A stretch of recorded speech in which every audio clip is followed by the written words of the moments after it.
Hey, ihr habt euch gewünscht, dass wir mehr mit Handwerkzeugen arbeiten und deswegen fangen wir heute an mit den Basics, Schlitz- und Zapfenverbindung. Viel Spaß!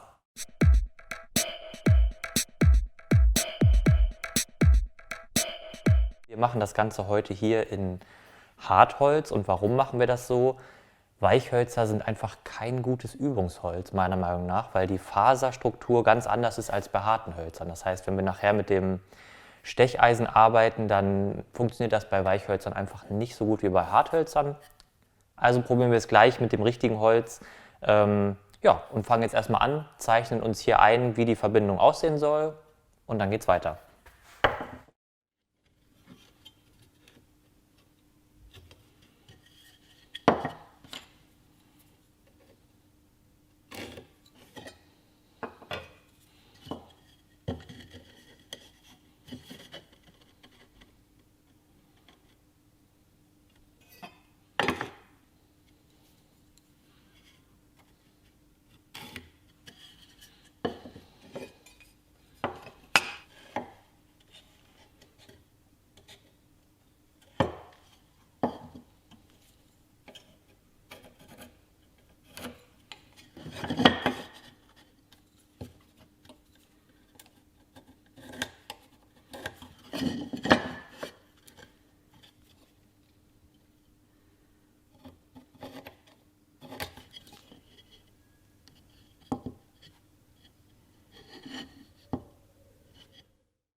Wir haben uns jetzt hier grob eingezeichnet, wo der Schlitz sein soll und wo der Zapfen sein soll. Und für den Zapfen nehme ich immer gerne 1/3 des Materials. Das heißt, ich habe links und rechts vom Zapfen jeweils genauso viel Material wie der Zapfen selber. Das heißt, wir teilen uns jetzt dieses Stück einfach in 3 Teile auf, nehmen die beiden äußeren weg und machen hier genau das Gegenteil, lassen die beiden äußeren stehen und nehmen nur in der Mitte Material weg. Das machen wir jetzt.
So, wir haben uns jetzt den Zapfen sozusagen schon mal rausgesägt und gar nicht so schlecht. Also es passt vom Schnitt schon ganz gut, der ist relativ sauber geworden.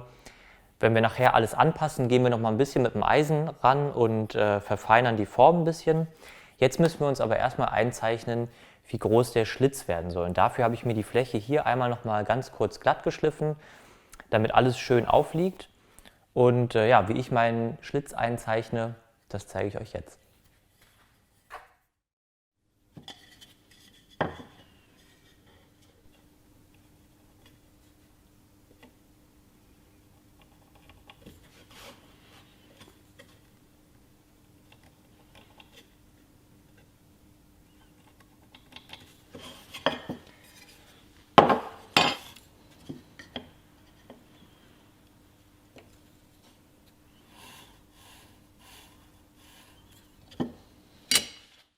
So, wir haben uns jetzt unseren Schlitz hier eingezeichnet und damit wir jetzt nicht, weiß ich nicht, doppelt so lange brauchen, weil wir das ganze Material mit dem Eisen rausnehmen, machen wir das Ganze mit der Standbohrmaschine. Das sollte man natürlich nur machen, wenn man auch davon ausgeht, dass die wirklich komplett in einem 90-Grad-Winkel zum Tisch bohrt, weil ansonsten, wenn ihr jetzt hier schräg reinbohren würdet, dann passt natürlich der gerade Zapfen am Ende da nicht mehr rein.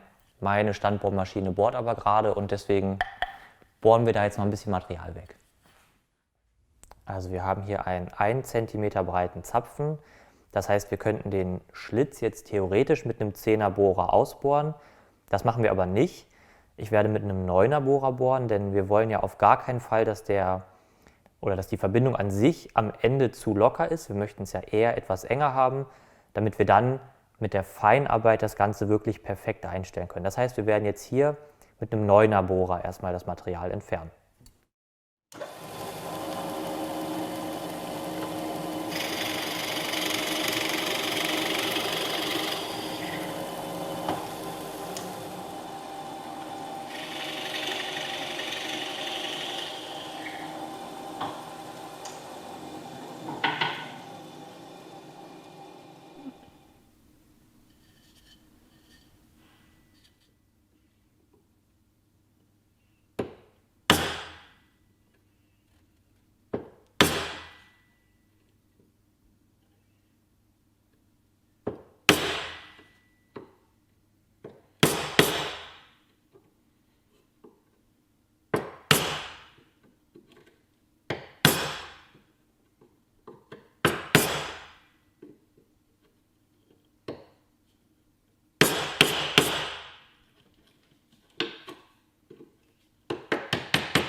Also wir haben jetzt den Schlitz erstmal grob ausgearbeitet, das heißt, wir haben das Material entfernt. Ich habe auch schon mit dem Eisen den Kanal, den wir mit dem Bohrer gemacht haben, einmal durchgeführt. Und was wir jetzt machen, wir passen jetzt den Zapfen an den Schlitz an und ja, dafür nehmen wir uns ein bisschen größeres Stemmeisen und hobeln das sozusagen ganz altertümlich weg.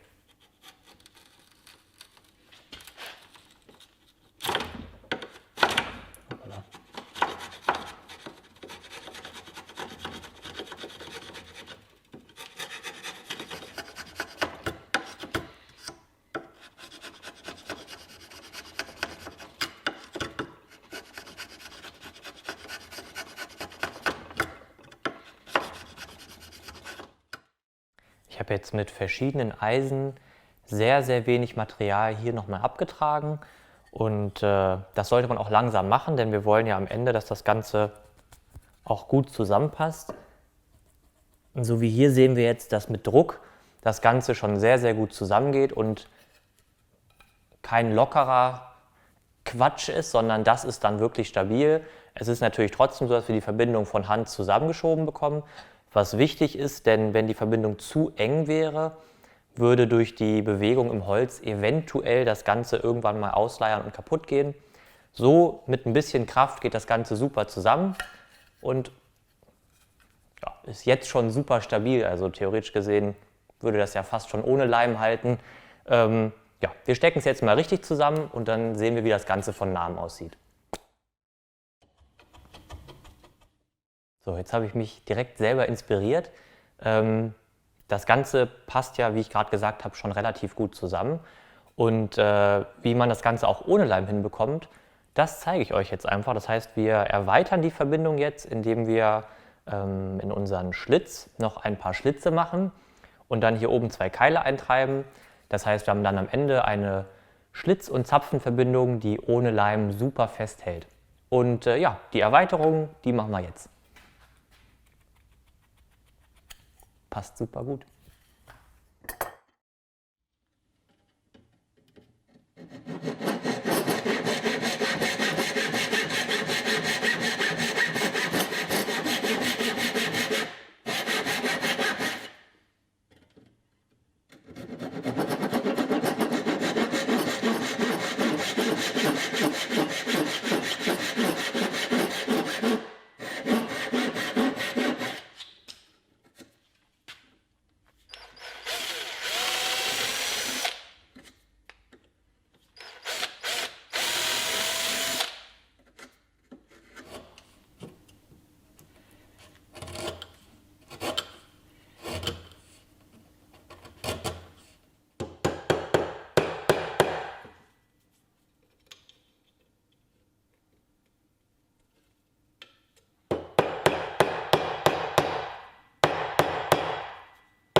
Wir haben die Verbindung jetzt mit dem Keil fixiert und wenn wir jetzt hier aus der Werkbank nehmen, sehen wir, dass das wirklich eine schöne und sehr, sehr feste Verbindung ist. Das Schöne ist natürlich, dass, wenn man sich das Ganze jetzt bei einem Stuhl vorstellt, man hier vielleicht ein Stuhlbein hätte und hier hätte man als Verbindungsdetail das Kopfholz von, sagen wir mal, der Sitzfläche. Also das kann man sehr schön anwenden, gerade wenn man hier auch so einen Keil benutzt, ergibt sich, wenn man das Ganze nass macht natürlich oder ölt am Ende, ein wirklich schöner Kontrast aus dem ganz normalen Fasern des Holzes, dem Hirnholz und dann noch dem anderen Holz, was man als Keil eingetrieben hatte. So, und das war schon die Einleitung in die klassischen Holzverbindungen. Schlitz und Zapfen ist da so ziemlich der Anfang. Man lernt relativ viele Techniken, man wird mit seinen Werkzeugen ein bisschen besser vertraut und lernt, dass die sehr, sehr scharf sind. Und ja, ich zeige euch jetzt noch ein paar Nahaufnahmen, wie das bei mir jetzt fertig aussieht und dann könnt ihr mit dem Üben schon anfangen und seid gespannt auf die nächste Technik, die ich euch zeige. Bis zum nächsten Mal. Ciao!